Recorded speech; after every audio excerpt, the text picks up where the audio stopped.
নমস্কার বন্ধুরা, আরও একটি নতুন ব্লগে আপনাদের সকলকে স্বাগত জানাই। আজকের দিনটা ছিল রবিবার, সকাল এখন 6:30। আর সকালবেলা উঠে দেখলাম বেশ জন্মনিয়ে রোদ উঠে গেছে। আর এই কয়েকদিন ধরে তো প্রচণ্ড বৃষ্টি, মানে প্রতিদিন বৃষ্টি হচ্ছে। আর তার জন্য আম গাছ থেকে না প্রচুর পাতা পড়েছে। তো উঠানটা ঝাড় দেওয়া হয় না, তো আজকে সকালবেলা উঠে রৌদ্র দেখে তো চলে আসলাম, উঠানটা শুকিয়ে গেছে, ঝাড়টা দিয়ে আসি। তো সেই জন্য আগে চলে আসলাম উঠানটা ঝাড় দিতে। আর এই কলপাটটা তো আমের পাতা পড়ে একদম, যেহেতু বৃষ্টি হচ্ছে, বৃষ্টিতে যে পাকা পাকা পাতাগুলো সব ঝরে ঝরে পড়ছে। আর উঠোনটাও নোংরা হয়ে আছে, দেখতেও খারাপ লাগছে। সেই জন্য সবার প্রথমে চলে আসলাম উঠানটা ঝাড় দিতে। আর আমার উঠানটা কিন্তু বেশ ভালোই বড়, চারিদিকে ফুল গাছ, ফুল পড়ে, ফুলের পাতা পড়ে, নারকেলের ফুল পড়ে, মানে চারিদিক থেকে নোংরা হয়েছে, সমস্ত সাইড থেকে। তো যাই হোক, অনেকটা সময় লেগে যায় আমার উঠানটা ঝাড় দিতে। আবার এদিকে দেখো, এদিকে একরকম উঠান, মানে এক সাইডে একটু আছে, ওদিকে সামনে একদম গেট থেকে শুরু করে বাইরে অবধি পুরোটা ঝাড় দিয়ে আসি, যেহেতু আমরা চলাচল করি। ঝাড়টা না দিলে কি ভালো দেখতে লাগায়? যখন ঝাড়টা দিচ্ছি তখন পুরোটুকু দিতে বা কষ্ট কিসের। তো যাই হোক, কথা বলতে বলতে দেখো পুরো উঠানটা ঝাড় দিয়ে ফেললাম। আর বন্ধুরা, যদি আমার এই ভিডিওগুলো আপনাদের ভালো লাগে, তাহলে আমার এই চ্যানেলকে সাবস্ক্রাইব করে শেয়ার করে দিতে ভুলবেন না, যাতে করে আমার নতুন নতুন ভিডিওগুলো আপনারা সঙ্গে সঙ্গে পেতে পারেন। আপনাদের যদি কোনো বক্তব্য থাকে তাহলে প্লিজ কমেন্টের মাধ্যমে আমাকে জানাতে পারেন। আপনাদের মতামত আমার কাছে অত্যন্ত মূল্যবান। আপনাদের একটি লাইক, কমেন্ট, শেয়ার, সাবস্ক্রিপশন আমাকে আরও নতুন নতুন ভিডিও বানাতে উৎসাহিত করবে। আর আজকে যে কথাটা বলার আর কি, তো আমার নতুন বউকে দেখে শ্বশুরবাড়িতে কে খুব কান্না করেছিল, তো সে কথাটাই আজকে বলবো। তো সে যাই হোক, কথাটা হচ্ছে যে নতুন বউকে দেখে কান্না করার কারণটা হচ্ছে বউ কিন্তু দেখতে একদম সুন্দর হয়নি, সেই জন্যেই আর কি। আর দেখো, কথা বলতে বলতে বলে দিলাম যে আমি সকালে কি রান্না করেছিলাম। এই যে ডিমের ঝুড়ি করেছিলাম, ডিম মানে ফ্রাই করে আর কি, আর কাঁকরোল দিয়ে, আলু দিয়ে, পেঁয়াজ দিয়ে ভাজা, সাথে আছে টক দই আর স্যালাড, আর দুটো রুটি। তো আজকে যেহেতু রবিবার, দুষ্টু বাড়িতে আছে, তো ওর আবদারে এগুলো সকালে বানিয়েই ফেললাম। তো যাই হোক, বলতে বলতে যে কথাটা বলছিলাম, তো সেটাই যাই।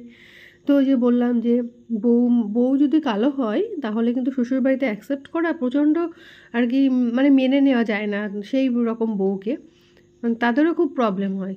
তো যাই হোক, সবার মানসিকতা তো সমান হয় না। কেউ চায় মানে বোচা খেদা কানা খোড়া যাই হোক না কেন, বউয়ের গায়ের রং যদি সুন্দর হয়, মানে কালারটা যদি একটু সাদা হয়, তাহলে বউ সুন্দর। আর যতই বউয়ের নাক, মুখ, চোখ ভালো থাকুক না কেন, তবু যদি কালো কালারটা হয়, মানে গায়ের রংটা কালো হয়, তাহলে কিন্তু বউ ভালো না, দেখতেও ভালো না, বউকে মানিয়েও নেওয়া যায় না। তো যাই হোক, মনের মধ্যে যদি একটা জিনিস ঢুকে থাকে না, বউ দেখতে ভালো হয়নি, তাহলে সেই বউকে নিয়ে সংসার করাটাও অনেক চাপের হয়ে যায়। আর একসঙ্গে থাকতে গেলে তো আরও কষ্ট। তো যাই হোক, এরকম একটা কথা আমার বিরুদ্ধে হয়েছিল, মানে আমাকে নিয়েই উঠেছিল। তা তাকে আর নাম করলাম না, সে আমার খুব আপনজন আর কি, মানে আমার কাছেরই একজন মানুষ। তো এই কথাটা আমি নামটা পরের ভিডিওতেই নেব, আজকে আর নামটা করলাম না, পরের ভিডিওতে অবশ্যই নামটা নেব, যে কে আমাকে দেখে মানে খুব কান্না করেছিল। নতুন বউকে শ্বশুরবাড়ি যাওয়ার পর কে খুব কান্না করছিল, কিছুতেই মানতে চাইছিল না। কিন্তু আমার দেখে শুনেই বিয়ে হয়েছিল, কোনো লাভ ম্যারেজ কিন্তু না, দেখে শুনেই বিয়ে হয়েছিল। তারপর এরকমটা কেন শুনতে হবে? তো এতেও আমারও খুব খারাপ লেগেছিলো, ভীষণ কষ্ট হয়েছিল। আর ভাবছিলাম যে এইভাবে কি করে থাকবো সারাটা জীবন, মানে মানে এইরকমভাবে কি থাকা যায়?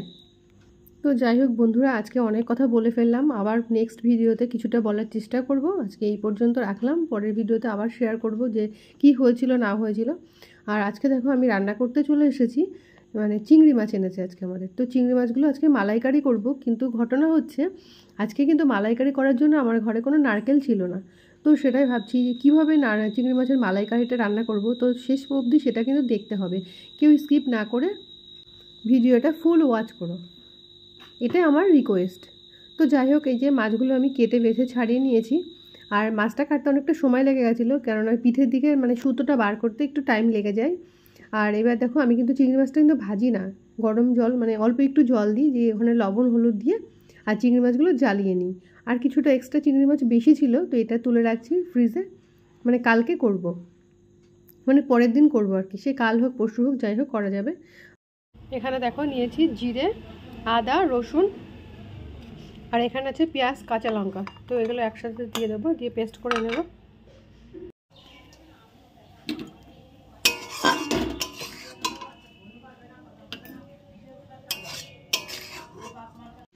আর এদিকে কড়াইতে জ্বালিয়ে রাখা চিংড়ি মাছগুলো আমি এবার একটা পাত্রে তুলে নিলাম। আর এই যে তেল দিলাম, তেলের উপর একটু সামান্য হলুদ দিয়ে দিলাম যাতে তেলটা না ছিটকায়। তেলটা একটু হলুদ দিলে না কম ছিটকায় আর কি, মানে বেশি যে পরিমাণে ছিটাতো সেটা একটু কম হয়, তাই বলে একেবারে ছিটায় না সেরকম না। তো এই যে দেখো মশলাটা ভালো করে কষিয়ে নিলাম, সমস্ত কিছু একসাথে কষিয়ে নিয়ে তারপরে কিন্তু আমি মাছগুলো দিয়ে দেবো।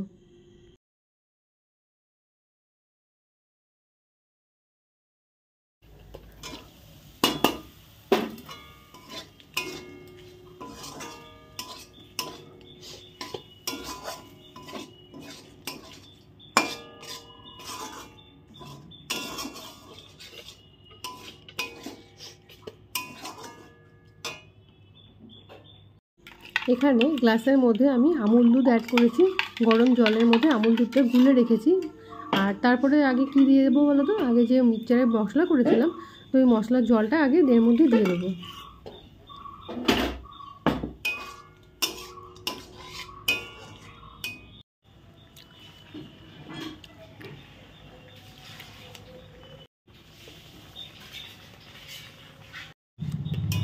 তো প্রথমে দিয়ে দিলাম মশলা ধোয়ার জলটা, আর তারপরে দিয়ে দিয়েছিলাম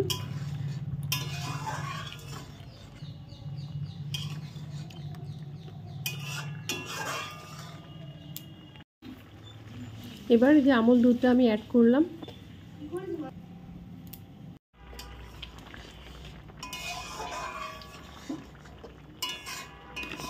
এইভাবে কিছুক্ষণ ফোটাতে থাকবো। তো ফোটানোর শেষে লাস্টে একদম দিয়ে দেবো টক দইটা ফাটিয়ে রেখেছি, তো লাস্টে সব শেষে একদম দিয়ে দেবো টক দইটা। আর ঝোলটা একটু গাঢ় গাঢ় হবে, তারপরে কিন্তু আমি টক দইটা অ্যাড করবো।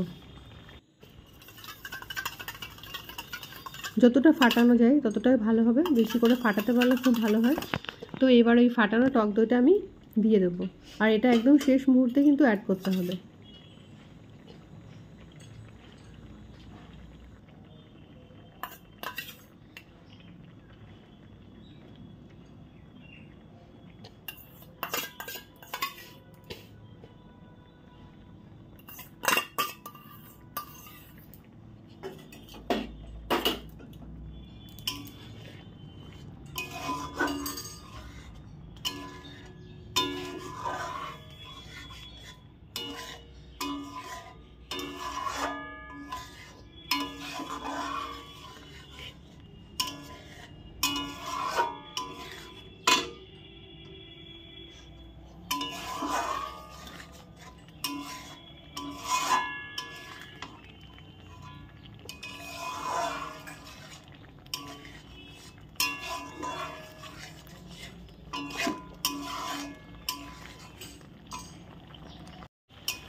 আমার চিংড়ি মাছের মালাইকারিটা রেডি হয়ে গেছে।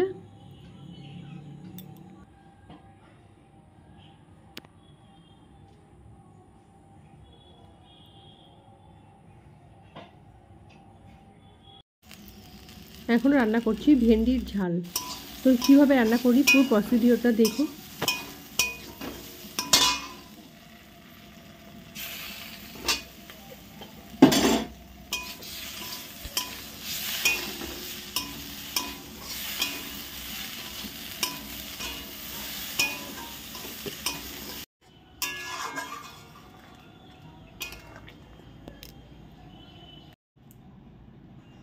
রান্নাবান্না কমপ্লিট হয়ে গেছে, এবার আমি চলে আসলাম ঘরটা মোছার জন্য।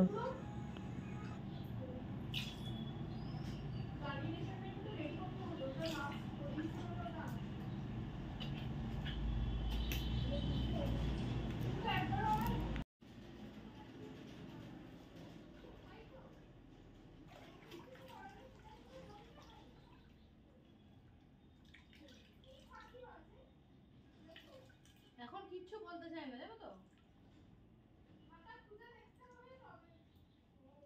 আবার জিজ্ঞাসা করলে বিরক্তি প্রকাশ করে, এই খাতাটা দে তো, সে দিতে গেলে বিরাট কষ্ট, সে রাগ হয়।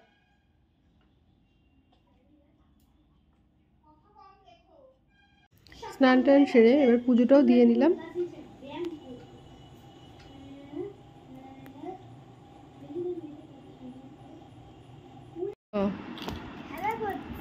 কি খেলা আবার? ও কি বানাচ্ছ? হুম, আলমারি আর আলনা কোথায় বানিয়েছো? একটাও কি বানিয়েছো কিছু? দেখাও তাহলে তুমি কি বানিয়েছো, জোরে বলো। এটা নতুন কোম্পানির আলমারি, কারণ এখানে একটা লাইট দেওয়া আছে আর এখান থেকে কোনো কিছুই নেই, কিন্তু নিচে র্যাক আছে। ও, র্যাক আছে? হ্যাঁ, আচ্ছা, খুব সুন্দর হয়েছে। রেডি করছি। ঠিক আছে, আচ্ছা আচ্ছা, ঠিক আছে।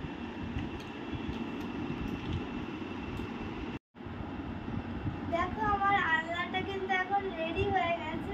এখন আমি এটাকে এর মধ্যে ঢুকিয়ে দিচ্ছি। এখন জাস্ট বাকি আছে শোকেস। এটা বানালে আমার কমপ্লিট। শোকেস বানাবো নাকি ড্রেসিং টেবিল? ড্রেসিং টেবিল বানাও। সব ঢুকিয়ে দিয়েছো, দেখিয়েছো তুমি কি বানিয়েছো? এখনো এই অবধি হয়েছে, এখনো কাজ আছে, শুধু আলমারি আর আর্ট। তুমি এত আস্তে কথা বলো কেন? On this team, they are various shape and size. Most leaves are green because they chlorophyll. chlorophyll in them. The flat of broad part of leaf is called leaves blossom or lemons. It is medium of leaf is the main version is called মেইনটা কি বললো ওটা? main vine main vine. and called the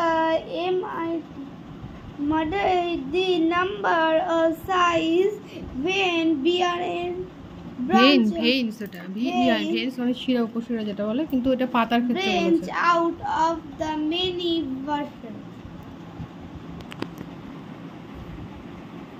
কালকে কিসের exam? Science. Preparation কেমন বলো? মোটামুটি। কেন মোটামুটি কেন হবে?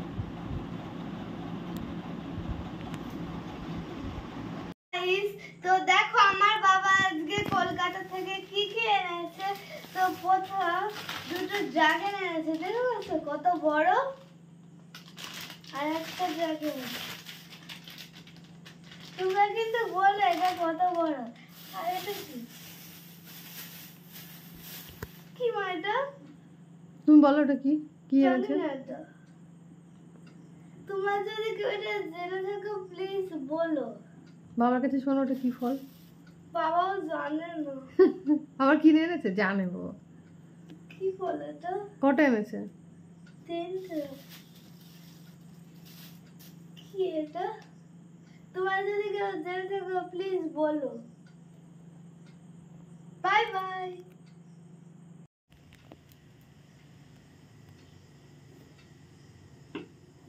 কাটবা গো।